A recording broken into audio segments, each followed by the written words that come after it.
les podcasts Web Girondins, le talk. Bonsoir Michel Audrin. Bonsoir à tous.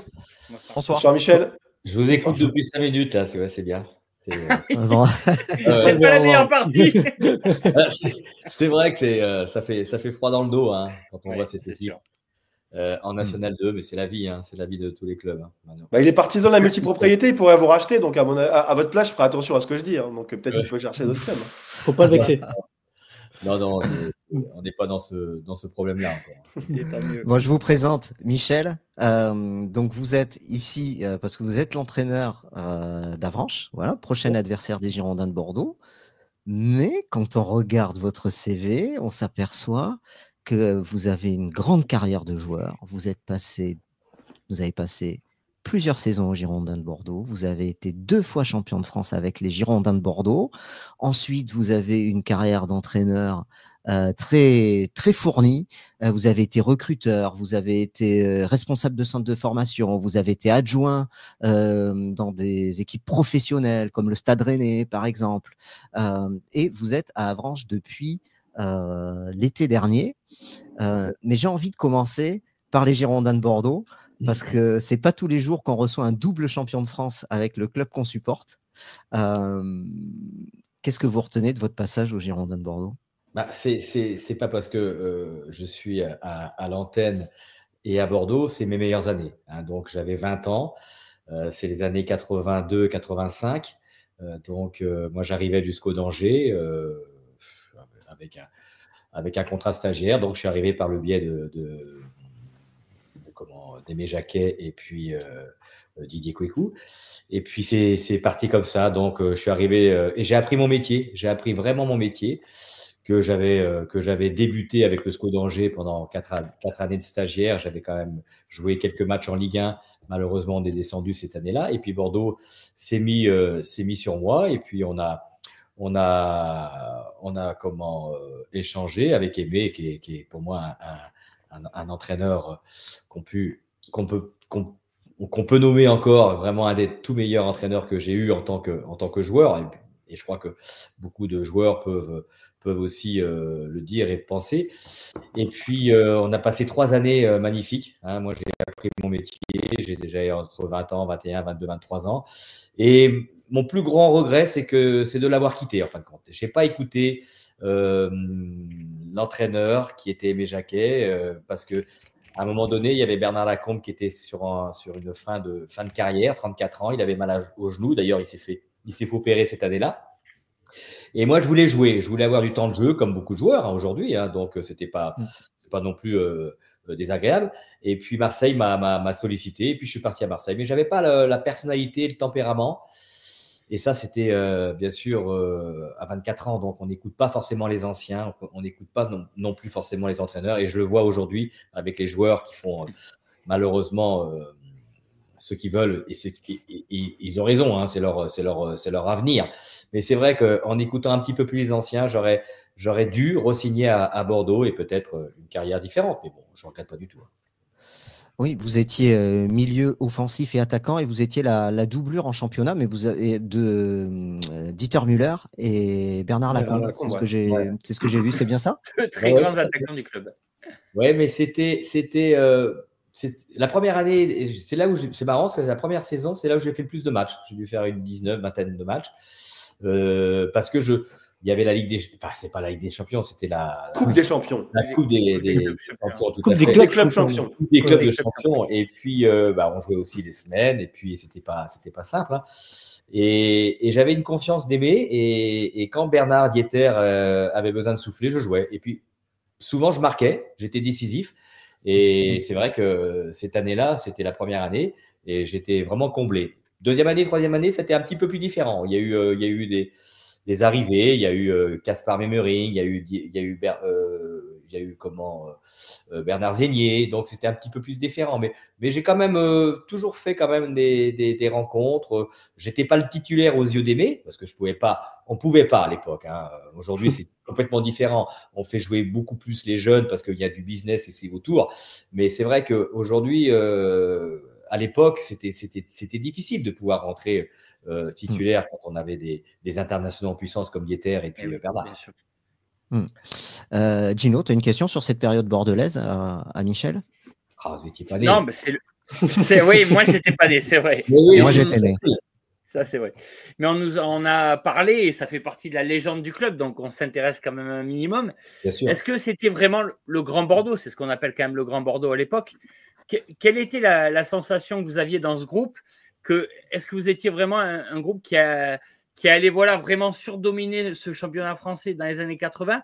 Vous sentiez que c'était en train de se développer et que ça allait amener à cette décennie, entre guillemets, qui serait très fastueuse pour le club?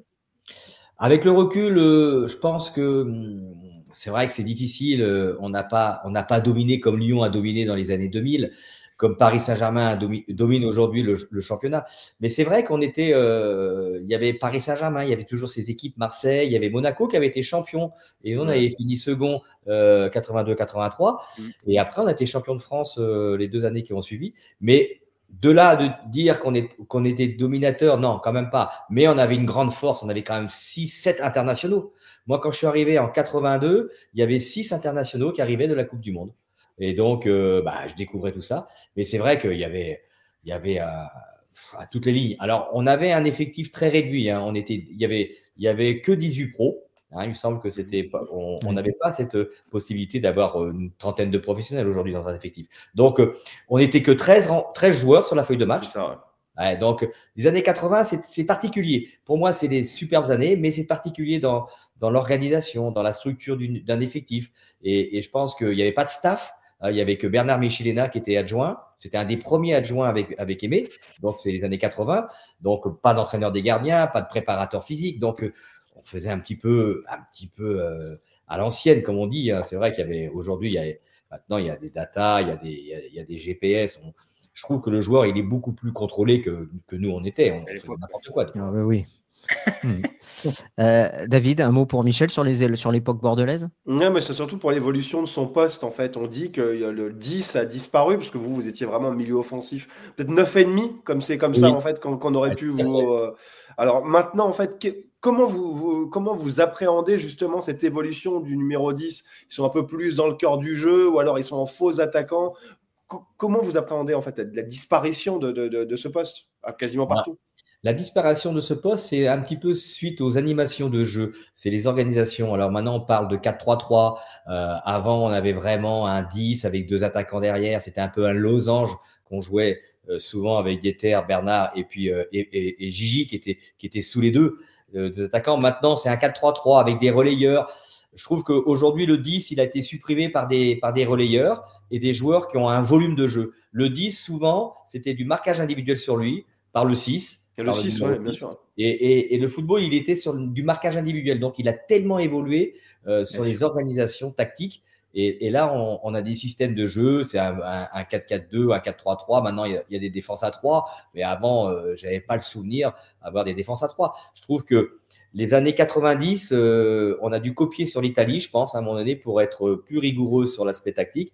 Et je crois que ça vient aussi parce que on faisait du marquage individuel, nous. Hein. Rappelez-vous de Giroud dans les années 90, 2000. Hein. C'était du marquage individuel. Donc, maintenant, le 10, il est perdu, mais on le retrouve dans des nouveaux postes. Ça peut être un attaquant excentré qui vient souvent à l'intérieur sous l'attaquant. Donc, mais il faut qu'il ait un volume de jeu. Aujourd'hui, c'est Saki qui a mis la zone, qui a introduit la zone d'ailleurs. Et Christian Gourcuff, avec qui j'ai travaillé, a repris son 4-4-2 inamovible pendant des années.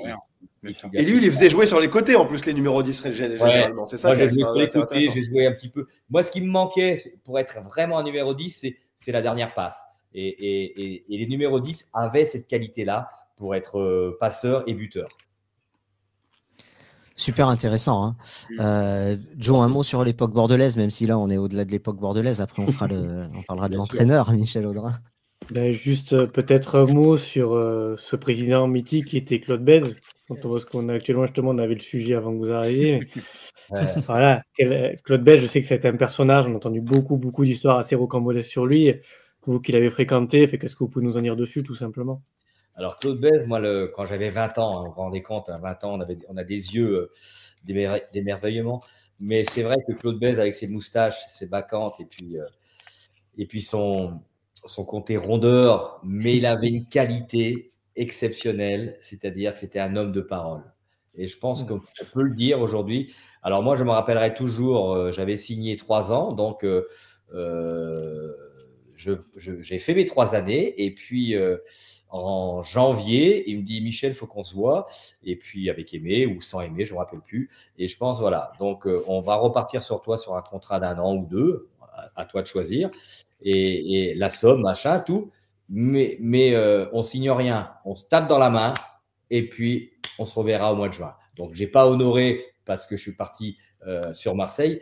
Mais voilà, l'homme était de parole. L'homme était, c'était ces époques des présidents où on pouvait, c'était pas la peine, il n'y avait pas d'agent. Moi, j'avais jamais travaillé avec un agent. Donc, c'était lui, le président et le joueur. Donc, on discutait comme ça. Et Claude Bèze, avant qu'il parte peut-être dans des folies, parce que Tapi est arrivé, Lagardère est arrivé, donc peut-être qu'il a voulu garder son club au plus haut niveau. Peut-être qu'il a fait, et pourtant Dieu sait, il était expert comptable, hein, mais il est perdu peut-être dans ces moments-là. Mais c'est vrai que c'était un homme de parole, on pouvait ne rien signer et avoir le chiffre exact à la signature. Ça, c'était un grand monsieur pour ça. Bon, c'est super intéressant. Je vais arrêter de dire ça, que c'est intéressant, mais c'est le cas. Ensuite, donc vous avez 300 matchs en pro, vous jouez à Marseille, Stade de la Valois, Rennes, Quimper, Annecy, les Voltigeurs de Châteaubriand, et vous revenez à Angers. Et là, vous embrassez une carrière d'entraîneur et de recruteur, centre de formation, donc ce que j'ai cité. Et vous côtoyez plein d'entraîneurs. Philippe Sinberger, vous êtes son adjoint, Hubert Fournier, vous le suivez à l'Olympique Lyonnais, Hubert Fournier. Comme adjoint, vous êtes l'adjoint de Christian Gourcuff au Stade Rennais. Pourquoi vous êtes devenu entraîneur par la suite? Bonne question. C'est une très très bonne question parce que c'est pas que j'ai tout fait, c'est que j'étais directeur de centre de formation pendant 15 ans avec en entraînant souvent les équipes réserves. J'avais eu les U19, j'ai eu André-Pierre Gignac à Lorient, que j'avais fait venir de Martigues. Donc, c'était des bons moments. J'avais envie de transmettre ce que j'avais connu en tant que joueur avec des entraîneurs de renom, hein, Aimé Jacquet. J'ai eu, bien sûr, Michel Le Billinaire. Donc, j'ai eu des entraîneurs avec qui j'avais envie de transmettre ce qu'ils m'ont appris et donné. Et pour moi, c'était la formation. Au départ, c'était la formation. Je voulais travailler. Donc, j'ai fait 15 ans de formation. Après, pas qu'on on a fait le tour dans un métier, mais ce qui me manquait à la formation, c'est l'adrénaline de la compétition que les pros peuvent donner. Ça, c'était évident. Oui. Quand on rentre dans un stade, quand on a un match à jouer, le résultat est très important. La formation, c'est que de la formation, en fin de compte. C'est former des joueurs pour devenir. Donc, on aspire à travailler avec eux dans un moyen et long terme. Tandis que la compétition, c'est immédiat. Hein, c'est très, très important. Donc, cette adrénaline, elle est qu'avec les pros. Donc, je suis passé adjoint. Je m'en veux un petit peu de pas vouloir, de pas pu éventuellement, alors pas pousser les portes parce que c'est pas ma personnalité. Je pensais que ça allait venir tout seul. Et puis, c'est jamais venu parce que j'ai refusé 1 ou 2 fois. Et puis, j'étais très bien en tant qu'adjoint. Je pense que je faisais mon métier le plus honnête possible avec l'entraîneur, le plus réglo avec l'entraîneur. Et puis, j'apportais beaucoup aux joueurs. Je pense que l'entraîneur avait confiance en moi. Et je me suis embourgeoisé là-dessus. Donc, j'ai passé une dizaine d'années avec 5 entraîneurs différents. J'ai eu Bruno Genesio, j'ai eu Hubert Fournier, Christian Gourcuff, Philippe Isberger. Et puis le dernier, c'était Fabien Mercadal. À Caen. Donc, mais à un moment donné, j'ai pas su prendre cette responsabilité. Parce que je crois que c'est peut-être pas une question d'avoir peur d'être le numéro 1, mais à un moment donné, bon, j'ai eu des possibilités avec Boulogne sur mer et peut-être aussi Châteauroux à une période. J'ai refusé parce qu'il y a toujours eu un appel d'un entraîneur qui me proposait d'être son adjoint. Et donc voilà, et arrivé à 57, 58 ans, c'est pas que c'est tard, mais c'est pas le moment, disons. Et puis arrive Avranches parce que par le biais de Gilbert Guérin, malheureusement, qui est décédé l'année où j'arrive au club, au mois de mars, ça fait presque 1 an. Et là, on me propose de prendre le relais de Damien Hoth, qui n'est pas conservé au mois de mars. Il restait 10 matchs. L'Amiens avait 3 points de retard. Je suis resté avec 3 points de retard également. Donc, je n'ai pas pu inverser la tendance. Donc, je suis reparti. Je voulais arrêter parce que c'est quand même même si on prend en cours de saison, c'est quand même difficile de gérer une descente. Et en tant qu'entraîneur numéro 1, que j'avais jamais connu, hein, donc imaginez-vous. Et puis après, on me repropose le National 2, donc allez, je ne réfléchis pas, je fonce. Et puis j'avais envie de voir ce que je pouvais donner, ce que je pouvais apporter surtout, parce qu'on donne en tant qu'on est numéro 1, mais est-ce qu'on apporte quelque chose? Et là, je pense qu'on verra sur la saison qui va suivre. Donc on ne peut pas donner ces réponses-là, mais c'est vrai que ça n'a rien à voir. C'est vraiment, je peux vous le promettre, ça n'a rien à voir, même à ce niveau de National 2. C'est paradoxal parce que vous dites que la première mission de coach que vous avez eue en tant que coach numéro 1, c'est que vous êtes descendu. Là, vous arrivez dans un club qui vient juste de descendre. Oui, ben c'est là. Il est arrivé à Avranches, en fait, en cours de saison, quand ils étaient en national. En mars 2024. Ouais, voilà, mais ah oui. Et vous continuez, en fait, du coup, c'est ça, en fait, parce que nous, on a connu quand même une descente on a connu 2 descentes très rapidement. Ouais. C'était la question aussi que j'avais par rapport à ça, c'est comment, en fait, du coup, on fait en sorte surtout quand on reste en plus, comment on arrive à relancer la machine? Il n'y a pas beaucoup de leviers. Il n'y a pas beaucoup de leviers. Le seul levier que j'avais trouvé, c'est à un moment donné, c'est de reconstruire quelque chose. C'est-à-dire que Avranches avait fait 10 ans de national, donc ils sont descendus en N2 cette année, et 16 départs. Donc là, c'était une reconstruction totale. Et donc là, ça me parle, parce qu'il y a de la formation un petit peu, donc on doit découvrir, on doit recruter avec Xavier Graven, Jacques Philippe et le président Nicolas Leroux. Donc on a essayé quand même de recruter, mais on n'avait pas la connaissance du National 2. Donc on s'est un petit peu peut-être trompé sur certains joueurs, mais on arrive quand même à garder une ossature quand même de 4-5 joueurs pro, dont GCP, dont Aurélien Tertero, donc c'est des joueurs Émeric Dudouis, donc il y avait Anthony Beuve, malheureusement, qui est parti parce qu'il ne s'est pas entendu avec la direction. Mais autrement, il y avait quand même des joueurs il y avait ces cadres-là et des joueurs de niveau national.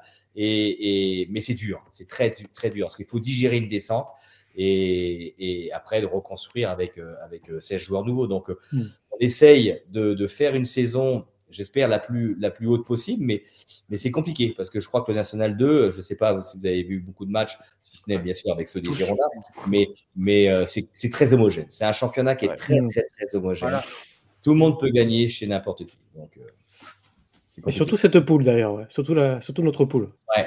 Alors la poule du Sud aussi, elle est compliquée parce qu'il y a c'est tout à fait un jeu différent. C'est un jeu un peu athlétique. Je dis pas que ça joue au ballon aussi, hein, mais c'est quand même c'est le sud de la France avec tous ces dérives un petit peu, l'environnement, les derbies. Quand on a hier Toulon, tout ça, c'est compliqué. Hein, donc, et la poule Est, c'est beaucoup les régions parisiennes, l'Est de la France, donc c'est dur aussi. Je pense que chaque poule a ses défauts, ses qualités, mais la nôtre, je pense que c'est une poule qui joue au ballon.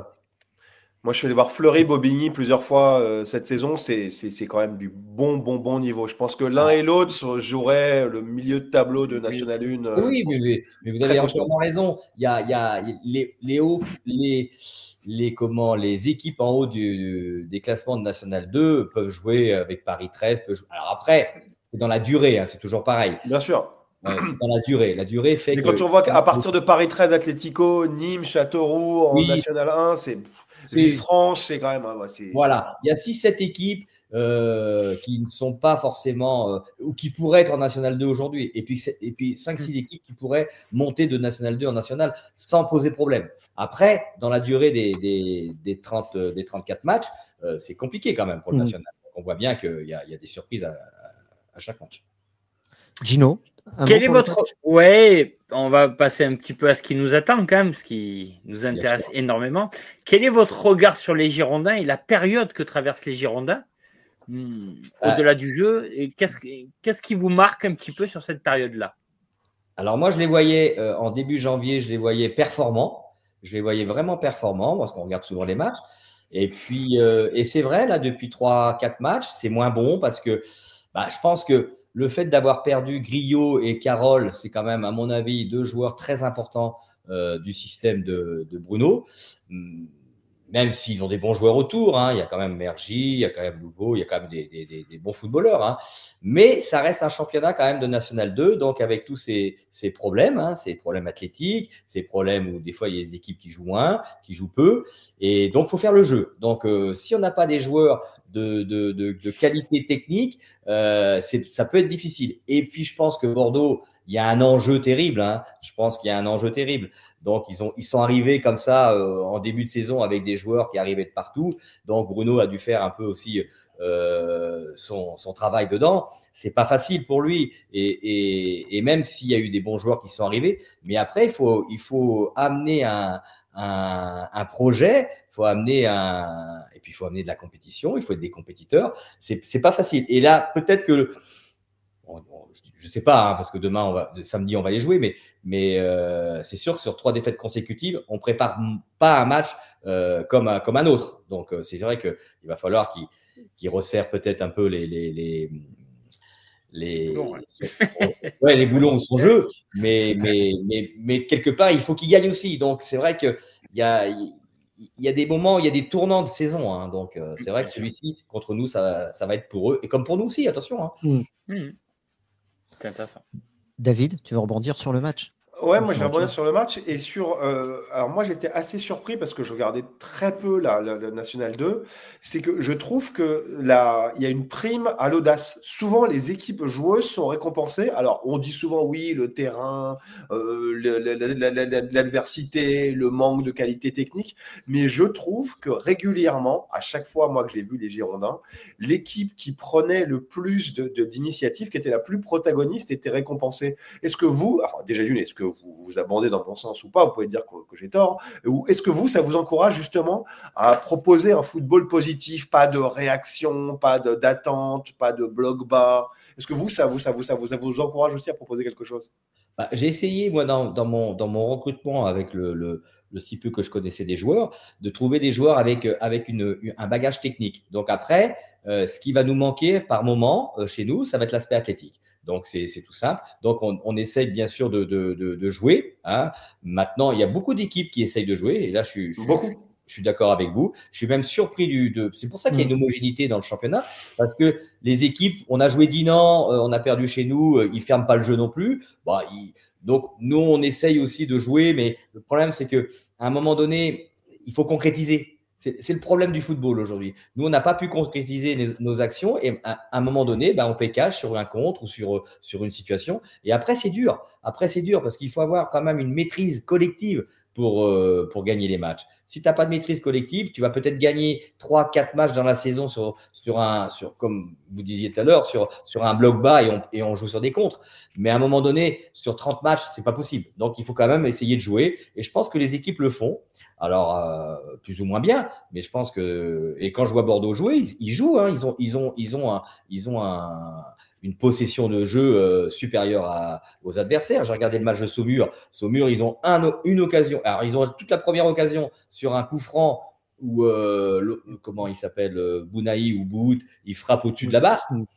Première minute ou deuxième minute, ils ont le cafouillage, malheureusement, sur le but. Et puis, c'est tout.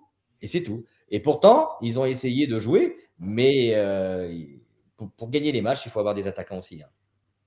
Et quand tu n'as pas Carole, quand tu débutes pas, quand tu débutes sans Carole, c'est compliqué aussi hein, pour Bordeaux. C'est quand même plus compliqué. Ils ont un style de jeu quand même qui est un peu sur lui, mais c'est aussi, il te capte une attention terrible. Hein. Bien sûr. Joe, sur le match, sur son équipe, peut-être parce que Joe analyse le jeu des équipes adverses. Ah, c'est bien ça. Voilà. Bon, voilà. Je suis désolé pour vous, j'ai regardé le match contre Bourges. Je pense pas que la première mi-temps, on va peut-être pas trop en parler, malheureusement pour vous. Mais non, après, parce que justement, on parlait du jeu, c'est vrai qu'il y a quand même beaucoup d'équipes qui aiment bien avoir le ballon, qui aiment bien justement ressortir les ballons de derrière. Et j'ai la sensation que pour beaucoup, ça les fragilise aussi, parce que j'ai l'impression que les adversaires le savent et essaient de profiter un petit peu de ça. Et je sais que vous êtes un coach qui aimait beaucoup la possession et le beau jeu, hein, qui aimait jouer au ballon, avoir le ballon. Et vous êtes, sur les interviews que j'ai lues de vous, concrètement, vous en parlez assez régulièrement, donc ça se sent. Mais justement, est-ce qu'à ce niveau, est-ce que c'est pas trop risqué, notamment de ressortir le ballon parfois trop de l'arrière? Vu votre milieu, je comprends que vous ayez envie d'avoir le ballon, notamment avec un joueur comme Sopro Madze, complètement logique. Par contre, effectivement, notamment, on peut prendre l'exemple du match de Bourges où effectivement, malheureusement, les buts que vous prenez en premier mi-temps, c'est souvent malheureusement des erreurs techniques au départ. Ouais. Est-ce que, avec le niveau des joueurs, l'état du terrain, etc., trop vouloir jouer, notamment à ressortir des ballons trop bas, c'est pas un peu trop risqué à ce niveau-là aussi? Est-ce que c'est un risque mesuré ou est-ce que c'est un risque qui est parfois un peu trop risqué, justement? C'est un bon raisonnement parce que on essaye d'alterner le jeu court et le jeu long, mais c'est vrai que déjà pour repartir de derrière, il faut quand même avoir des pieds. Hein, je pense qu'il faut avoir des bons défenseurs de pieds. Et c'est vrai que des fois, c'est des risques. Hein, c'est des risques fous qu'on prend. Parce qu'on n'a pas encore cette même les joueurs, hein, ils veulent jouer parce qu'ils voient les plus grands partir de derrière avec ouais, mais quand on est en Ligue 1, c'est normal. Il y a des joueurs aussi qui ont travaillé pour. Mais c'est vrai que le National 2, il y a très peu d'équipes qui peuvent se permettre de le faire. Et donc nous, on essaie, mais vraiment, je pense que ça va être différent parce qu'il faut quand même à un moment donné gagner des matchs et puis aussi être pragmatique. On ne peut pas prendre des risques autant et puis se faire contrer. Pour l'instant, j'ai pas eu de trop de soucis à se faire contrer sur les 2 ou 3 premières relances de derrière. Mais c'est vrai, je suis pas non plus un inconditionnel des ressorties de derrière avec gardien. Si on a, alors tout dépend bien sûr le gardien qu'on a. Si on a la chance d'avoir un gardien avec un jeu au pied exceptionnel, c'est vrai que c'est un joueur de plus dans la ressortie de balle. Maintenant, tout le monde n'a pas ces gardiens comme pourrait avoir à l'époque Landreau ou aujourd'hui peut-être plus des joueurs, des gardiens de but comme comment il s'appelle le gardien de but gaucher. Alisson, il est pas mal déjà. Oui, aujourd'hui, dans le football moderne, je pense que le recrutement, il est fait aussi là-dessus. Mais c'est vrai que c'est une mode. Je pense qu'on peut dire que c'est une mode depuis 2 ans, depuis 3 ans. Maintenant, il faut savoir à peu près comment on peut sortir les ballons de derrière. Si c'est prendre des risques et de se faire contrer et être mené à 0 au bout de 5 minutes, c'est vrai que c'est embêtant. Mais bon, faut voir un petit peu le contenu, mais c'est sûr que il y a beaucoup de clubs qui prennent des risques et des buts comme ça, hein, même en Ligue 1. Je suis d'accord avec vous. Tom qui gère le chat et les messages de ceux qui nous regardent a une question de Jérôme FCGB, un fidèle de l'émission, qu'il veut vous poser. Voilà. Alors, c'est Jérôme FCGB qui va vous poser, mais si les Girondins un jour vous appellent Monsieur Audrin, il viendrait? Est-ce que si les Girondins vous appellent, est-ce qu'il viendrait? C'est peut-être un peu tard, mais on ne sait jamais la vie. Mais c'est vrai que c'est un club qui m'a tout donné, hein, qui m'a appris. Et ça, en plus, c'est un club mythique. Hein, et il y a tout à faire à Bordeaux. Et c'est vrai que c'est une belle région déjà. Et c'est un beau club. Bien sûr, à l'époque où j'y étais. Mais quand je le suivais depuis mon départ, j'ai toujours suivi Bordeaux. Mais bon, après, on s'y perd parce que c'est vrai que il y a eu beaucoup de directions qui ont été à la suite. Mais c'est vrai que malheureusement, parce que ça fait plus de 40 ans, c'est vrai qu'on perd un petit peu les amis, mais on se voit souvent quand on se rencontre lors des matchs de Ligue 1 ou de Ligue 2. Je suis revenu quelques fois quand même au Girondins de Bordeaux, au stade de Matmut, mais c'est vrai, c'est toujours une émotion. C'est marrant, c'est toujours une émotion. C'est un club qui chavire beaucoup de cœur quand même. Hein. Oui. Ah oui, mais nous, on ne va pas vous dire le contraire. Ah non, mais chez les joueurs, vous voyez chez les joueurs, les professionnels qui ont travaillé. Encore une ou deux questions. Moi, j'en ai une petite par rapport à votre... Moi, quand je vois l'effectif, je trouve qu'il y a quand même beaucoup de qualité dans cet effectif. Il y a beaucoup de joueurs qui ont joué à un plus haut niveau, Rabuel, Bancé, etc. Et quand même, je trouve quand même des joueurs, en plus avec des petits jeunes comme Tilly ou même Moupemba. Oui. Je poserai peut-être une question d'ailleurs par rapport à ça un peu plus tard, pour l'aspect tactique, mais on en parlera peut-être après. Mais déjà, ce que j'ai du mal à comprendre dans cette équipe, c'est que je trouve que votre saison elle est faite de beaucoup d'irrégularités. Je vois des bonnes séries, de très mauvaises séries. Je vois de belles victoires, de lourdes défaites. Je vois aussi des matchs où la première mi-temps est complètement ratée, seconde mi-temps beaucoup mieux. Il y a des trous d'air, il y a des moments, il y a des temps forts. Comment vous expliquez en fait du coup cette irrégularité en fait, je trouve qui malheureusement vous suit un petit peu justement depuis le début de la saison malheureusement pour vous, alors que vous étiez censé effectivement, en fait, pour moi je pense que vous faisiez partie des équipes peut-être pas le gros favori parce qu'il y avait Bourges, mais des gros outsiders. C'est marrant parce que j'en ai parlé justement sur le retour de match de Bourges. Hein, c'était un petit peu ce côté d'irrégularité. Je pense que on a un groupe qui est très, très sain et qui manque de caractère. Donc, souvent, on a pris le premier et le deuxième but rapidement. Et après, c'est difficile de revenir parce qu'on n'a pas un groupe vraiment. On n'a pas de joueurs de quartier. Quand je dis joueurs de quartier, c'est pas des joueurs, c'est pas péjoratif. On manque de leaders. C'est-à-dire des joueurs un peu qui sont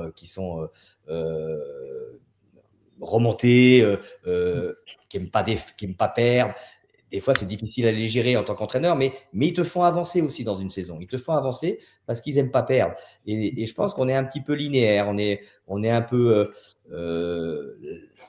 notre saison, elle est comme ça. C'est-à-dire qu'on a eu à un moment donné sur 4 victoires consécutives. On pensait mettre le cursus un peu plus haut dans les objectifs. Parce que le club m'avait donné aucun objectif. Après une descente, on dit souvent qu'il faut remonter. Mais là, ce n'était pas le cas en perdant 16 joueurs.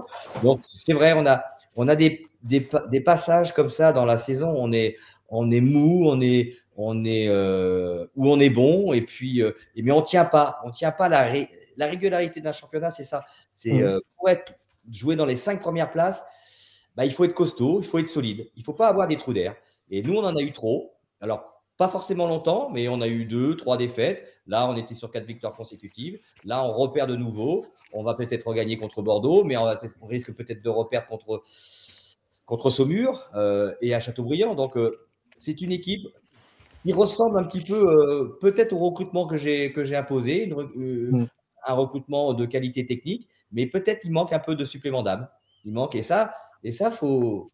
Le recrutement, difficile à le trouver, ça. Donc, c'est pas évident. Après, c'est la personnalité de chacun, l'objectif de chacun, mais c'est vrai, vous avez raison, c'est quelque chose que je me suis posé souvent depuis le début de saison. Je n'arrive pas à déterminer les forces. Je connais bien les forces de mon équipe et les faiblesses, mais on n'arrive pas à avoir cette régularité de résultats. C'est ce que c'est le résultat.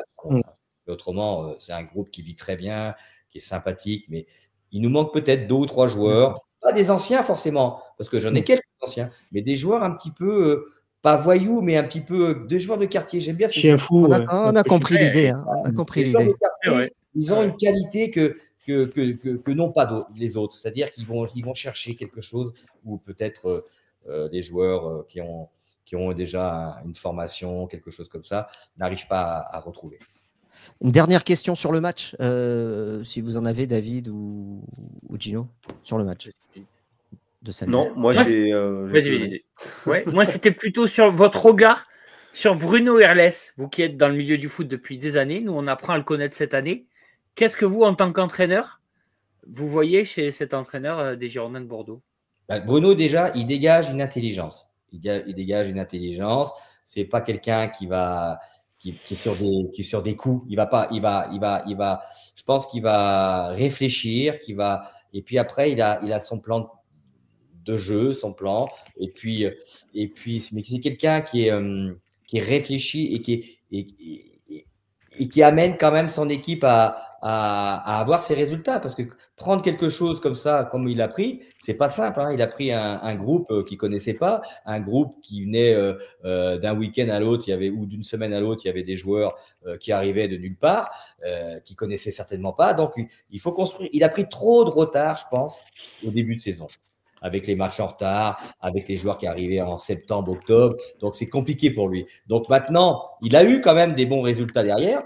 Et c'est vrai que le football, comme on parlait tout à l'heure de régularité, c'est vrai qu'il est un peu moins bien en ce moment, parce que peut-être aussi, il y a une pression. Hein, attention, hein, quand on joue les matchs allés, et c'est pas pareil que quand on démarre les matchs retour, avec quand même une volonté du club de monter. Et puis Saint-Malo a fait tellement un sans faute au début qu'il y a eu quand même des retards inconsidérables. À un moment donné, ils ont eu 10 points de retard, je crois. Quelque chose comme ça. Même plus. Nous, on les avait aussi. Donc, et à un moment donné, Saint-Malo a eu un trou d'air de 5 matchs, mais ils reprennent le truc. Et donc, il ne faut pas avoir de trou d'air. Donc, c'est ça. Bon, il y a des équipes qui peuvent le faire, mais c'est pas simple. Mais je pense que il arrive, malgré tout ça, à faire une très, très bonne saison. Bon, merci. On pourrait discuter encore une demi-heure de plus, mais on va pas avoir le temps. Alors, j'ai une question moi, sur le match de samedi, par contre. Ah, ça y est. Il n'y a pas que les entraîneurs et les joueurs qui ont la passion du football, il y a vous aussi. Allez, question pour un viewer aussi, allez. Ça peut être intéressant. Déjà, juste l'état de JCP, du coup, s'il ne sera pas là, je suppose. Non, il ne croit pas, il est encore arrêté 3 semaines. Là. Il a eu D'accord. Voilà. Par contre, il y a une petite particularité dans votre groupe, c'est que vous avez un super sub. J'ai vu qu'il s'appelle Moupemba. Ouais. Il y a Thierry, qui était la petite curiosité au départ, qui a été formé à Fulham mais qui est passé par la réserve de la Joël, je ne sais pas si ça vous rappelle. Si, l'attaquant du Havre et de Lens. Lens, ouais. Il a fait le meilleur buteur de Ligue 1 à Lens, je crois, en plus. Oui, aussi. Très 94, quelque chose comme ça. Ouais, exactement. Et donc, il y a ce joueur-là qui, effectivement, était la petite curiosité, mais qui est titulaire, mais qui a marqué que 3 buts. Par contre, vous avez un super sub qui s'appelle Moupemba, qui a marqué, je crois, sur les 5 derniers buts, il a marqué 4 buts en état remplaçant. C'est vrai. Du coup, qui sera titulaire du coup contre nous? Plutôt Thierry ou Moupemba? Là, on est en début de semaine. J'ai mon idée. Je ne vous le dirai pas parce que Bruno peut-être fait l'émission, mais c'est pas ça, c'est pas le but. Hein. Mais c'est vrai que j'hésite encore. C'est vrai qu'il y a toujours des petites hésitations sur un ou deux joueurs hein, quand on est un entraîneur. Mais c'est vrai que vous avez raison. Hein, quand il est sur le banc, il rentre, il marque. Et c'est vrai que c'est mes 2 meilleurs buteurs avec Idrissa Seydi, à 7 buts tous les deux. Et que JP qui marque moins, mais qui a un registre différent. Il pèse, il fatigue un peu la défense, peut-être aussi un peu. Ouais. Donc, ce sera l'un ou l'autre, de toute façon. Je pense qu'il n'y aura pas de. C'est le Gonzalo Ramos d'Avranches, un peu, le pas dans le profil, hein, mais pas dans le profil. Marama Vairua, je dirais, même. Tu vois, ou Solskjaer. Tu l'as marqué, oui. Ouais, mais il y a des joueurs comme ça que tu vas les mettre titulaires, ils ne se passent rien. Et par contre, quand tu les mets en passant, ils marquent. Ouais. Alors, Noah, c'est un joueur que j'avais suivi, que j'ai pris de Laval. Il est prêté par Laval. Donc, normalement, il nous quitte. Mais c'est vrai qu'il a des qualités. Bon, il faut toujours pareil. C'est des jeunes joueurs. Il faut un petit peu les secouer par moment. C'est 2 jeunes en plus. Ouais. Thierry et Moupemba, ce sont 2 jeunes. 22 ans. 22 ans, exactement. Ouais. Bon, c'est super. Merci Michel d'être venu nous voir. C'était un plaisir de discuter avec vous. Merci à vous. Au top. C'est pas tous les jours qu'on reçoit un double champion de France en plus avec notre club, les Girondins. Donc, merci parce que c'est vrai que ça me fait plaisir de l'entendre parce qu'on oublie vite ces choses-là. Hein. Il ne faut pas. Oui, on n'oublie pas, nous. On a besoin de ne pas oublier justement notre histoire. D'accord. Ouais. Non, exactement. Bonne semaine à vous et puis bon match. Et puis à bientôt. Merci à vous. Allez, je vous embrasse. Merci. Au revoir. Bonne soirée.